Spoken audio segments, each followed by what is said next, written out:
एक कहानी है भावनगर के महाराजा कृष्ण कुमार सिंह जी। एक दिन सुबह सुबह उठ के टहलने जाते हैं और जब टहलने जा रहे हैं तो देखते हैं कि युवक को देखते हैं, लंबी दाढ़ी वाला, वो प्यार से ऊपर जौहरी है, पहचान लेते कि है तो हीरा। उसको बोलते हमारे यहाँ काम करोगे? वो बोलता है जो हुक्म अंदाता। तो बोले तुम्हारा नाम क्या है?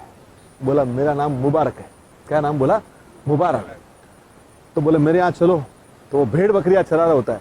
बोले अन्नदाता मैं आ जाऊंगा, पर आज मेरा काम जो दे रखा है, भेड़ बकरियां जिनके जिनके मालिक के उनके यहाँ पहुंचा के कल सुबह आपके यहाँ आऊंगा।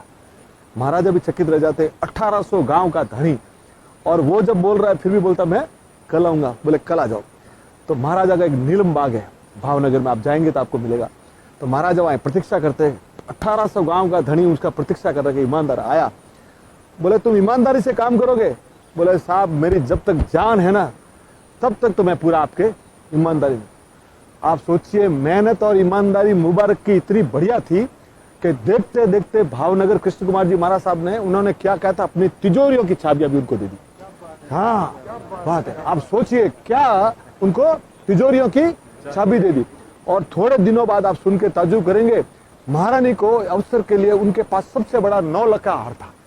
तो वो हार लेने वो तिजोरी खोली गई और महारानी को वो तिजोरी का हार दिया गया। महारानी ने वो हार पहना। हार पहन के रात को जो अवसर आए तो वो रात को लेट आए।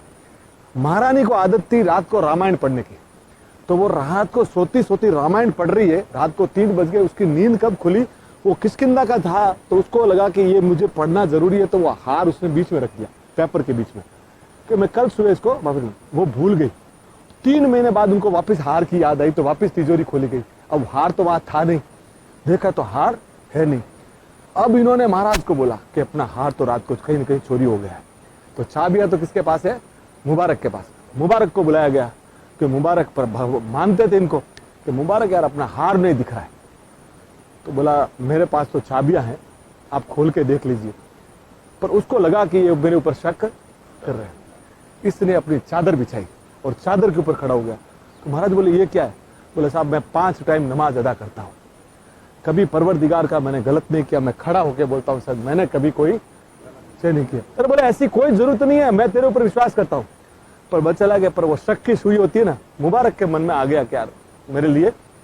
उसने सोचा ए परवरदिगार 24 घंटे के अंदर कुछ ऐसा कर दे कि मेरे ऊपर से कलंक मिट जाए। और आप सोचिए उसी रात महारानी ने किताब खोली और वो हार मिल गया। और इतने बड़े महाराजा का भी ग्रेटनेस देखिए, महाराजा को बुलाया उन्होंने कि मिल गया। तो महाराजा 1800 गांव का धनी बोलते नहीं, मुबारक को हम माफी मांगेंगे। क्या बोले? मुबारक से माफी। बोले अपने तो 1800 गांव के धनी है। बोले कुछ नहीं, गलती है तो गलती है। मुबारक को बुलाया गया। बोले अन्नदाता। बोले मुबारक तेरी माफी मांगते हैं तुझसे, तुम्हारे ऊपर हमने शक किया। तो बोला महाराज अभी आप चाबी आपके पास रखिए, अगर मैं चला जाता तो कहीं कलंक रह जाता, अभी आप हार का मिला। तब महाराज ने जो जवाब दिया साहब लेके जाइएगा। उन्होंने बोला साहब मेरी अंतिम सांस या तेरी अंतिम सांस तक तो तू नीलम बाग कभी नहीं छोड़ेगा। ऐसी 10 तिजोरियां तुम्हारे ऊपर कुर्बान है। और वो मुबारक उनके पास रहा सर। और एक दिन सुबह सुबह महाराज जब आते हैं तो देखते हैं कि भाई आज कहाँ है मुबारक? बोले मुबारक का इंतकाल हो गया। अरे तो बोले काम करते हैं। उस दिन बोलते हैं महाराजा ने बोला कि आज राज दरबार स्थगित रहेगा और मैं जनाजे में जाऊंगा। तो खड़े हैं, 11 बज गए, 12 बज गए, जनाजा नहीं आया। तो महाराज ने बोला भाई इतला करो, मुबारक का जनाजा क्यों नहीं आ रहा है? आके बोला कि सर वहां गया, उनकी बीवी इधर बैठी है, उनके बच्चे इधर बैठे हैं, उनके पास कफन के भी पैसे नहीं। बोले क्या बात करते हो, मैं इतना पैसा देता था, गया का? बोले मुबारक की आदत थी सर, वो जितना पैसा आता था ना वो साधु संत फकीरों गरीबों में बांट देता था। तो बोले उसका घर कैसे चलता था? कि साहब रोज नीलम बाग में आप जो खाना खाते थे, इतना जो वेस्ट बनता था ना, जो बचता था ना, उसमें मुबारक अपने परिवार का पेट चलाता था। उसने कभी एक पैसा नहीं लिया। बोले क्या बात करते हो? बोले जिस दिन हम खाना नहीं खाते उस दिन वो पानी पी के सो गया आगे। पर उसने, तब महाराज के आंख में आंसू आ गया। उन्होंने बोला कि जनाजे के जो 4 कंधे होते हैं ना, उनको बोला गया कि 3 कंधे तो तुम आपस में बदलोगे। और राजकीय सम्मान दिया गया था उस जमाने में। और उसकी जब जनाजा यात्रा निकलते हुए महाराजा ने अपनी पगड़ी उतारी और ऊपर अपना रुमाल बांधा और पांव की जुतियां उतार दी सर। और पूरे जनाजे में महाराजा गए।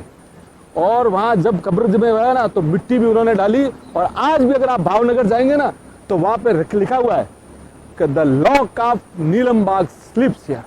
क्या लिखा हुआ है? Lock of Neelambagh slips here. तो साहब आप सोचिए, उन्हीं परिवार को बाद में महाराजा ने बहुत बड़ी जमीनें दी और उनके डॉक्टर अपने उनके बड़े फैमिली में डॉक्टर उमर भाई हुए महुआ में, उन्होंने भी। तो साहब ईमानदारी जहाँ होती है और सच्ची प्रेरणा होती है ना, दुनिया में उसका कोई मुकाबला नहीं सर। तो ईमानदार रहिए सर, जिंदगी आप। ये हिंदुस्तान में हमारे हिंदू मुस्लिम भाइयों में कितना प्यार है, ये हमें दर्शाता है कि हमारा कैसी बढ़िया सभ्यता हमारी। Thank you sir, thank you sir, thank you sir, thank you sir, thank you sir, thank you sir.